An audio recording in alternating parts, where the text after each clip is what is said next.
what would you like to start with? Well, I think I thought of you because this symposium is really about arts practice in a family-friendly context. And we've had other speakers kind of talk about their arts and cultural practice for mums and babies, and that includes like Indigenous language educators and and then we've had like Hot Brown Honeys talk about how they've developed a touring model and funding models that support having women on the road. And so I guess what I was interested in with you is the whole residency and motherhood experience and how you make it work, because I think there's a bigger conversation with OzCo or with the sector just about the humanity of the arts and how families are placed in that, and COVID's kind of brought that to light a little bit. But I'm hoping that some of this stuff kind of prompts maybe some conversations or other thinking around how we advocate for what mothers need in order to be practitioners, and what we've learnt from our experiences. And this project is really just a response to my experience as a mother and all the lacking that I needed. And so I've kind of created this little bubble of family friendly work.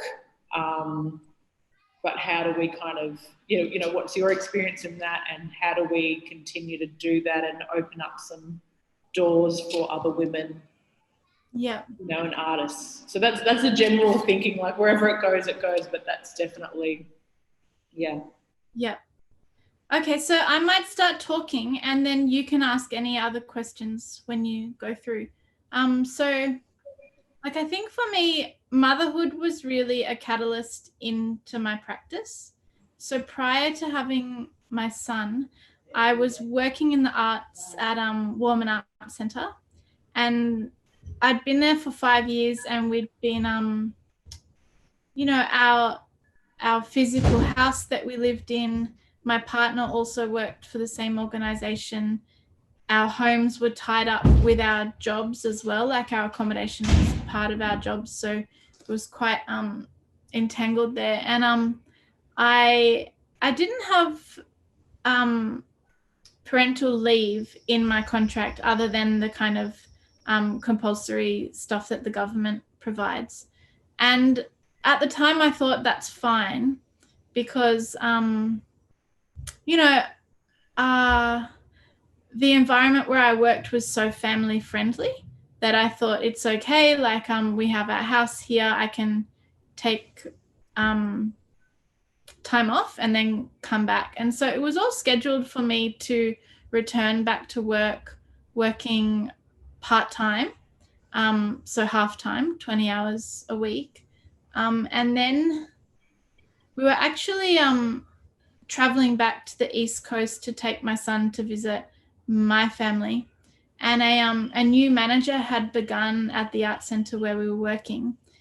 And just like 2 days after leaving, I got an email saying that that I no longer had a job and that she was going to offer it to someone full time, and that she might be able to offer me like casual work, but what that entailed and the rate of pay, and there was no guarantee of any hours. It would just depend on what I needed. It was really it was devastating for me. The organization, the board of the organization are a lot of incredible senior Gidget artists, but not people with like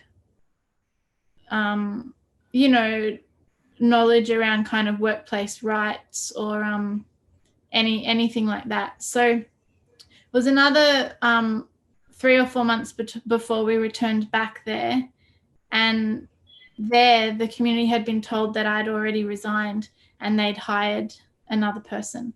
It was because we loved that work and had kind of worked quite hard over the preceding 5 years, which had seen the place more or less destroyed by a flood in 2011.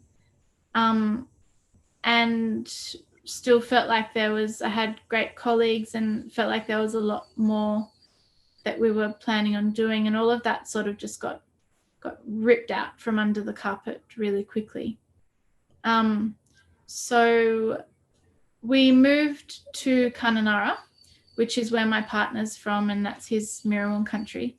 I was really kind of confronted with like, so as a mother now, I either get another kind of full-time job, or at this point in time, I try and make my art practice my job. You know, I have a grumpy kid coming.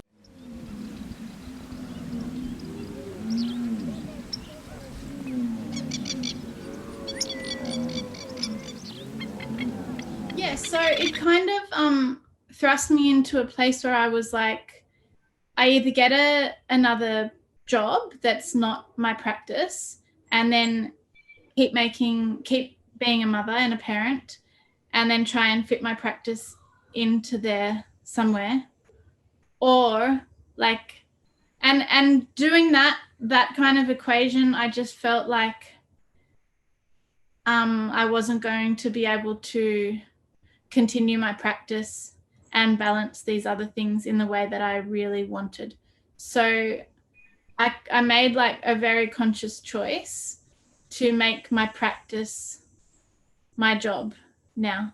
And like, so probably since my son was 1, I started kind of focusing on that and treating my practice like a job as much as I could. And that involved a whole like array of things. One was actually like giving it time, like actually like properly assigning time and trying as much as possible to make that like treat that like work hours, with the kind of mental and emotional respect that you assign to work hours rather than like a more casual thing. It also meant like trying to be paid for the work that I do, which is, you know, a difficult thing within the arts, and I think even more so for women, and then especially for women who are parents. So trying to do that. One thing that really helped was childcare. And so my partner and I, like our combined income was, you know, considered like a low income combined. So we got the full childcare subsidy, which I think if we were actually earning more, I wouldn't have been able to. And that gave me the flexibility, like, I don't know, it sounds funny, but that gave me the flexibility to not earn much as well, especially in these early stages. And it gave me like invaluable time. And it really showed me like how important childcare is, and even for mothers to have that break. Like I know where I live, there are quite a few groups where mothers can bring their kids to play, community groups, kind of early education things, you know, which are great in themselves. But I always think like, particularly like for some in my extended in-laws family, some of the younger mothers there whose kids aren't in formal daycare, I just feel like even just giving people like 1 day a week where their kids, where they have space for their kids, where even if it's just to clean the house without the kids or like go and do something, is personal or professional, is really important. But yeah, like as I sort of said, the whole kind of becoming a mother became a catalyst for me to sort of take my practice more seriously, because it also confronted me with the fear of losing my practice, which didn't feel, you know, didn't feel viable, like, or anything that I didn't feel, I can't really live without my practice, you know? So it became that.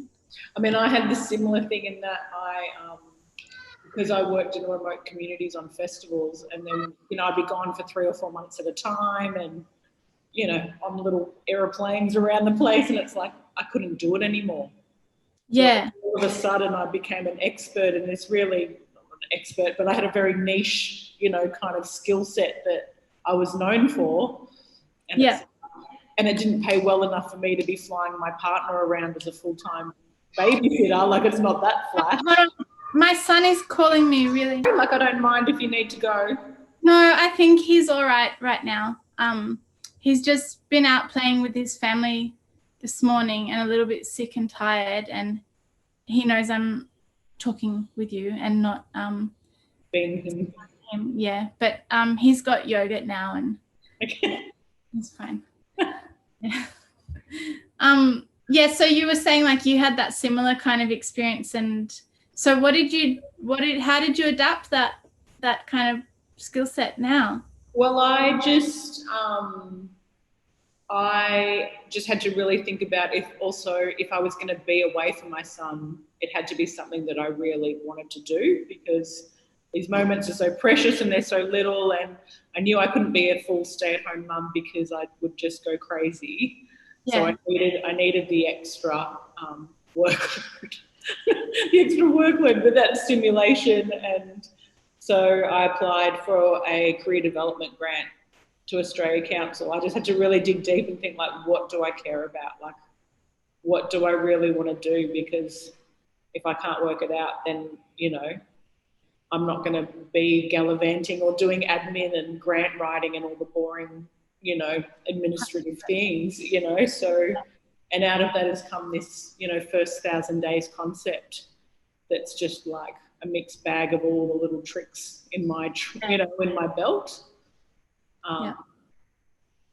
But yeah, definitely also just a catalyst, like what are you spending your time with? Because time is so precious, If you get that 1 day a week, you're lucky. Yeah, yeah. How are you going to use it? Yeah, well, I started off, I think, from when my son was like 1 to 2, with he was in daycare for 2 half days, so I used to get 2 mornings, and I started. I got a role as assistant editor of magazine, which is an independent arts journal based in Melbourne. So that was one of the first sort of professional things I did when my son was really little, and just used to do that in that time, and then like a little bit of night times and when the kid's sleeping and that sort of thing. But over time I found that like working while the kid sleeps a bit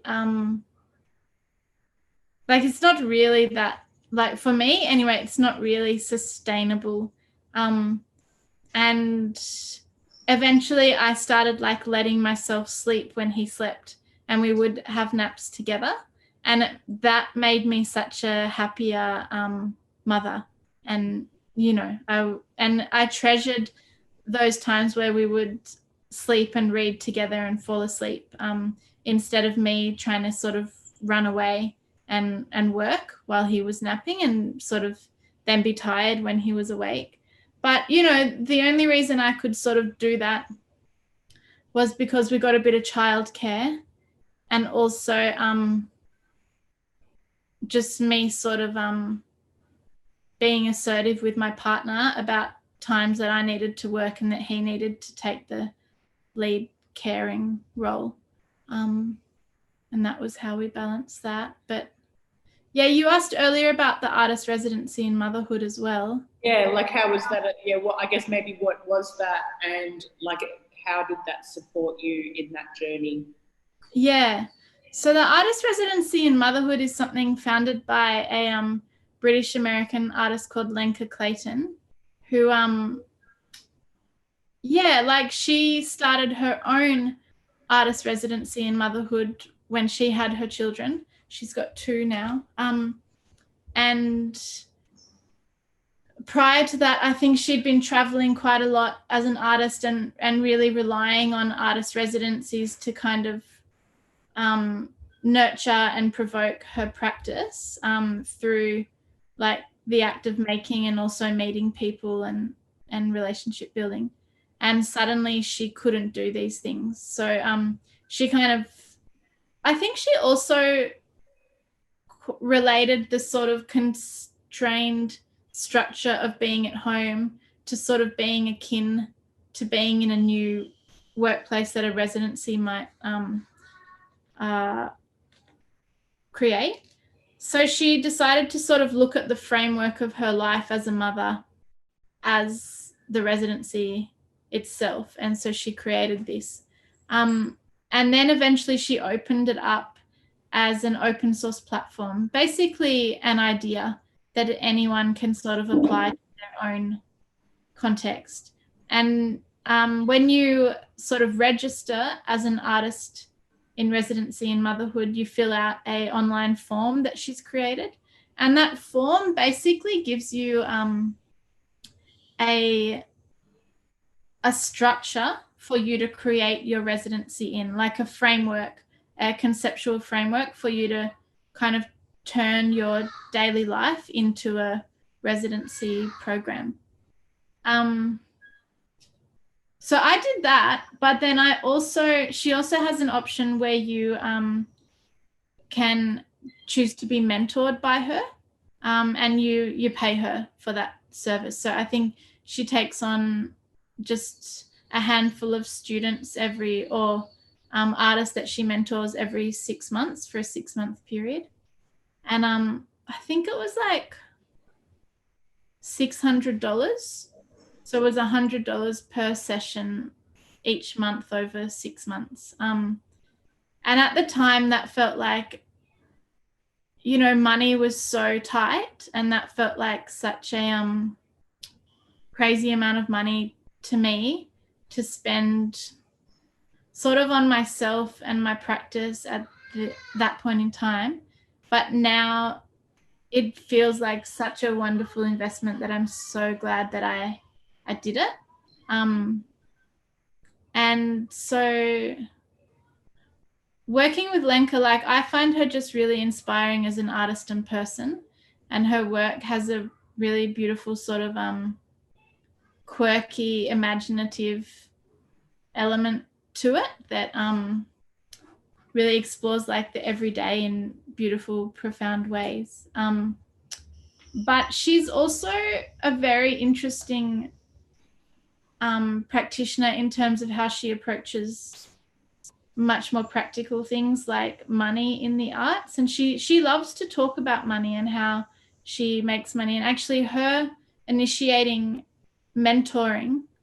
So previously she'd taught a bit at art schools and had she stopped doing that and replaced it with the mentoring model, which she said she just loves so much more because she gets to form like one-on-one kind of relationships with people and really help develop little programs for artists who are mothers to work through that difficult early time.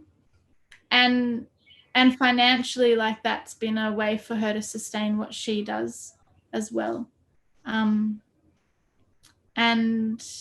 yeah, she's also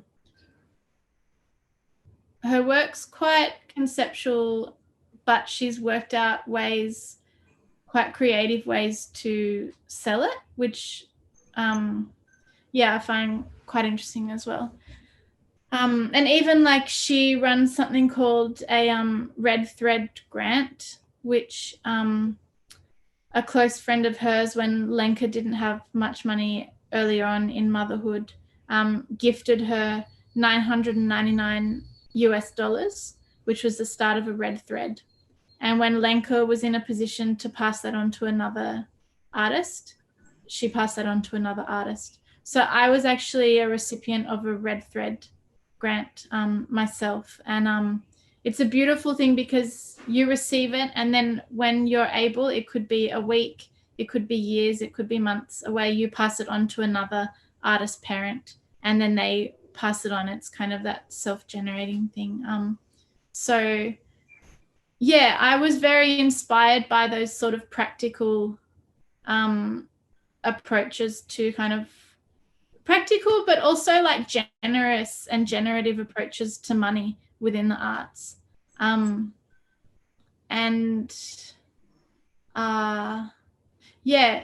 of the things that Lenka helped me with early on was yeah, one, I think just having that framework for how you're going to work and allocating the time to it and trying to do it. Two, like not being afraid of um, your role as a mother kind of um, moving into your identity as an artist or having these things, I guess, not denying that you're a mother as well, like being able to own that within the arts, and a kind of inspiration to defy the sort of stereotype that artists can't be, a kind of um, successful artist can't be an engaged mother as well, or an engaged mother can't be a kind of aspiring artist. So those were things. But, once I became a mother, I started noticing how many parents there were in the arts as well. And that was another kind of affirmative thing.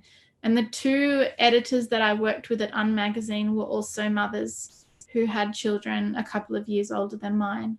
So that was another beautiful kind of where I could see that things were possible and a bit of mentoring and guidance took place there. But Lenka also prompted me to start using Instagram. So because I sort of live remotely, I don't really like engage with the art world like in person that much. And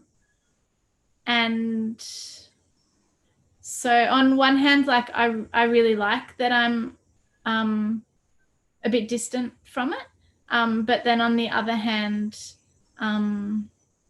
you do need to engage with it, and I want to engage with it. Like there's inspiring and interesting things there.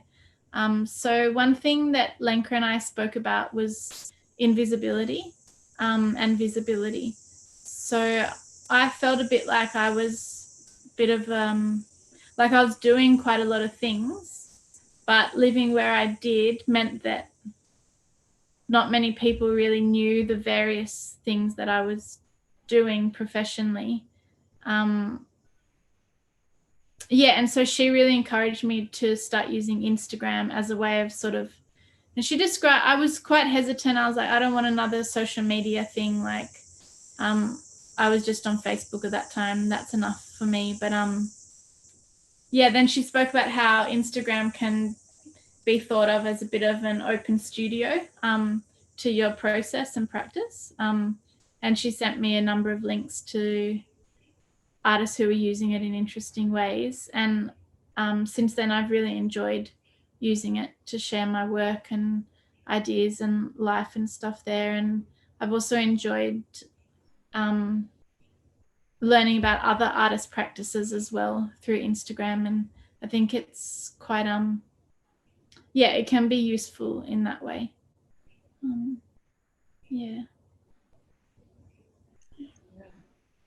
Yeah, I'm the same with Instagram. Now I don't use Facebook. I just love Instagram.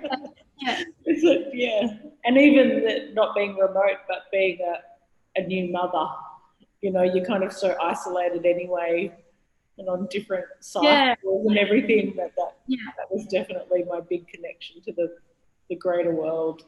Yeah. And the artist residency in motherhood has a Facebook group as well. And it felt really nice for me. I remember feeling kind of part of a community. I don't engage with it as much anymore, but definitely when my son was younger and I was just sort of moving back into the arts, like as an artist and stuff, that Facebook community was really nourishing.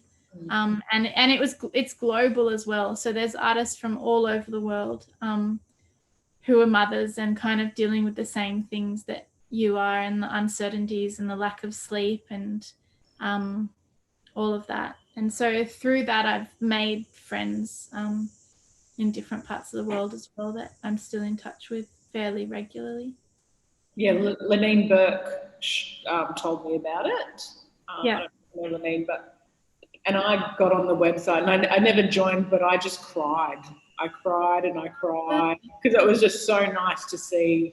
It was just so beautiful. There was a letter that someone had written of a kind of minute to minute thing of their day. That was like 6:20 make porridge with sultanas, 6:24 take out 38 sultanas out of the, just the everyday and just the craziness of every day, Yeah. I was a wreck. I was just like, this is so beautiful. And that, the global experience of mothers in that time, I've only had one, so I know what it was like with my first child, but it'll be interesting with a second child to see how different that is, or, I'm hoping that I've let go of more, because I guess that's what I found, is that there was so much letting go, letting go of your professional career and letting go of, so many expectations and your body to an extent with the breastfeeding and everything. It was just like, what else can I let go of? Yeah. And then, yeah. If I could go back in time to like those first 1,000 days, I would tell myself to worry less. I feel like also it's when you're like an early mother, it feels like motherhood is so permanent, and it is, it's you're never going to not be a mother. You're never going to unbe an other. Sorry, you're never going to unbe a mother. But at the same time, every stage is so different, and you do work out your own sort of rhythm eventually, and it's not permanently. Yeah, I think there's like permanent. it's not, it is fleeting, and you have to sort of treasure all those moments. But sometimes it's hard to be able to do that when you're in the moment, because you're tired, you're just like, oh my gosh, I don't want to change another nappy, or like, stuff like that. And so, yeah, you can get scared and worry and feel that your life is going to be like washing cotton nappies forever. But the kids grow out of them, life moves on. And yeah, I think like Lenka's, I've interviewed Lenka for a podcast that I did. And in that, she talks about as well how like how the artist residency in motherhood is one of the most beautiful and important things she feels like she's ever sort of made or been a catalyst for. But it also came out of some of the darkest personal moments for her. So I think, Well, that's sometimes where and I feel the same, like this whole project, and I feel very blessed. And also, similar to you, I think not needing to earn as much money because we live in a regional place where my rent isn't like Sydney, like we've made some conscious choices that also isolate me from my family and my Melbourne life that I had, but then I don't have to pay as much overheads, which gives me that space in motherhood, and exactly. my arts practice. So that's important. But Yeah. just thinking of how, I guess in those early years or that early stage, like all your work is in addition to what's already like more than a full-time load that you can imagine. Yeah. And I was even just like being on, grant panels so I could stay connected, but all the extra reading 120 applications, which nurtured part of me, but I took every nap time I used to do all the extras. And so thinking about what I love about that artist residence is how you incorporate your life, how being a mother is central to your arts practice, and even if it's not the content necessarily, it's the process and the way that you operate and function as an artist. It's not necessarily about the babies, but it's about the mamas. Yeah. It's beautiful. Yeah, I think it was pretty foundational for me not being scared to be an artist and mother, and really kind of understanding that they can mutually exist, and then wanting to kind of help them mutually exist in beautiful, profound, like inspiring ways, and not just like, yeah, not just survive, but like flourish together. Yeah, and it's hard work. Like I do work a lot on my practice. Yeah. Well, and also it's different for each artist. Like my sister's a touring musician. You know, it's just like anyone on the road, it has a whole other story to kind of community-based practice and place-based practice like I do. And so, you know, how that, yeah, just how the arts can just be more aware of that. It is something, you know, I've put, you know, mama in my signature, my e-signature, because it's like, it is the job that you are always going to have. And at the end of the day, it will be the first and most important job, you know, like if your kid's sick, you've got to go. Yeah. Like, the priority is that, and that's just it, and that's not negotiable. Yeah. Ever again, really, from what I could make out. But then how that all works in the modern day, it's like, yeah. It's I think I actually so early on in the first, like, when my son was like 1 to 2 years old, I did some work with projects with magazine I mentioned before, and also for a Centre for Contemporary Asian Art in Sydney, and both of them were really accommodating and open and supportive of the fact that I had a kid, and I just think that's so important. So what did that look like? Like how were they? I'm just trying to think of like tips that organisations could take on, or like how were they accommodating? Well, I flew down to 4A for the 4A curators intensive that they did.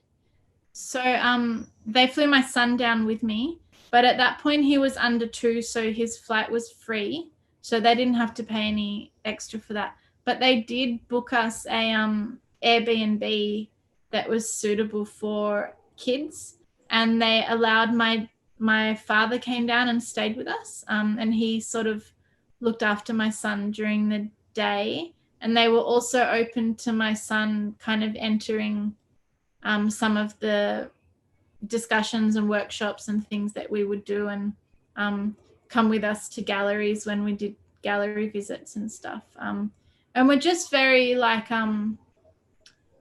supportive as an organization, asking me what I needed, like how can they help to accommodate me, and being really open to my responses. Yeah. And An magazine also flew us down as a family. But I actually did a residency late last year with Time Place Space, which is a program run by Arts House in Melbourne. Do you know that? I don't know the program. I know the Arts House.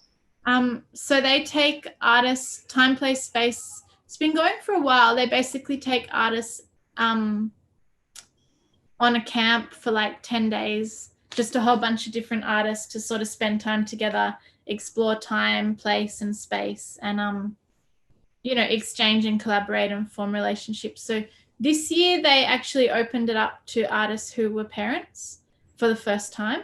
And I'd seen it advertised when my son was younger and thought that would have been an awesome thing to go on. But like, how can I go like camping with a kid with a bunch of artists when we're moving from place to place? But this year they were like, we've specifically opened it up to artists who are parents. So they allowed me to bring a carer. So I designated my partner as the carer. They also paid him the same stipend that they paid all of the artists for the 10 days. And he was just included in accommodation and flights and all of that sort of stuff. Initially, they were going to have someone there delivering like childcare, like a childcare worker from the city of Melbourne. But it turned out I was the only artist who came with a kid. So it didn't kind of warrant bringing a whole childcare worker for one kid. So we did that ourselves. Yeah, that was the first time I've really taken my son when he was older, and been fully supported by an organization financially and practically, and sort of socially they made the space quite welcoming for a family, but they were also open to other people's objections to needing to accommodate a family, if that makes sense. Like, other people might not want to be necessarily accommodating a family, but when it actually played out, it wasn't like that. It was like the other artists just became we became one sort of community for 10 days. And my son and my stepson and that, like, really made friends with the wider group, and yeah, it was beautiful. Yeah, I know, because Australia Council, if you're a peer for the grants, they've flown my partner down, so I can be on the panels and stuff, and but that experience made me realise that we can build that into our grants. Yeah. So I think people just don't even know that that's something that is valued by them, that you're not going to get pulled up in your budget. So now all of our projects have a babysitter, a childcare support built in. Yeah. I feel like childcare support is the number one thing that I need as a parent traveling with my son, because sometimes I travel without him, and in a way that's good because I can just go and really focus. But like you said before, time is precious to be away from your kid. I also often notice when I've been away and I come home, like, my son's a bit more stroppy, like he knows I've been away, and he kind of needs to get his security back again or something. I don't know. So yeah, being able to travel with your kid with childcare included somehow is most important, or to have art projects that incorporate that. That's interesting though, because I've done I did 2 rounds of peer assessing with Osco as well, after I was a mum, and I didn't know that there was any support for parents. And yeah, I remember there was one other parent in the program who I think got support with childcare. And then I tried to sort of ask, what's that like? How do I access that? And yeah, I never really got to the bottom of it. So that's good to know. Yeah, well, all I said was, these are the names. Can you, because they book the flights, can you book us on the flights and then take the money out of my fee? But that we can travel together. And they said, oh, no, we'll just pay for it. So they didn't offer it. I was kind of saying, just make sure we're all together on the flight, and I was going to cover it. And then they said, oh, no, we can look after that. Yeah, I think so too, because someone else I know has had a similar thing. Yeah, it's good. It's the way it should be, Yeah. And actually, Michaela Tai, who was the director at 4A, she was the director at 4A when I was down there for the curators intensive, which would have been, I think, 2017, and she really led the kind of organizational support for me at that time. And we have a baby Joey in his arms right now. He's made a little cubby house for him there. And yeah, and now she's going to Osco.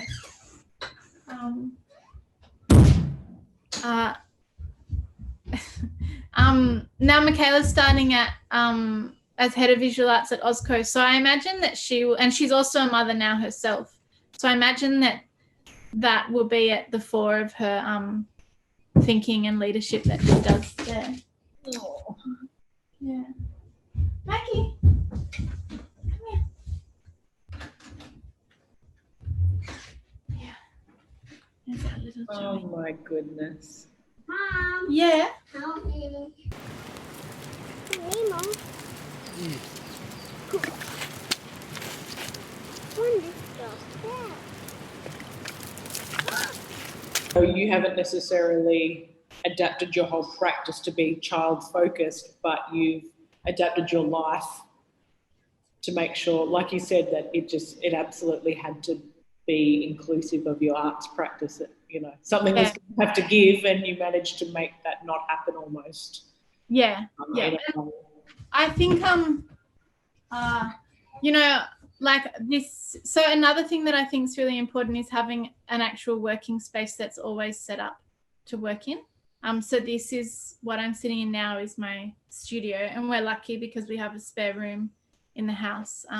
And similarly, like you said, like living outside of a capital city gives you a degree of financial freedom that I wouldn't have if I was living in a city. But like also I think, which I probably didn't realize at the time, but I think like, you know, doing the peer assessing that I did, like doing the 4A program, I also did the OSCO Future Leaders program. All of these things, I think they really have helped, even just in friendships with other people in the arts, you know, and how that kind of helps you, even like whether it's an actual paid professional opportunity or just a friendship with someone who's in a similar situation and is interested in similar things to you. Like those things have been really important for me, just to have the personal capacity to continue, and to keep pursuing with stuff. And I think also like working from home on my practice does give me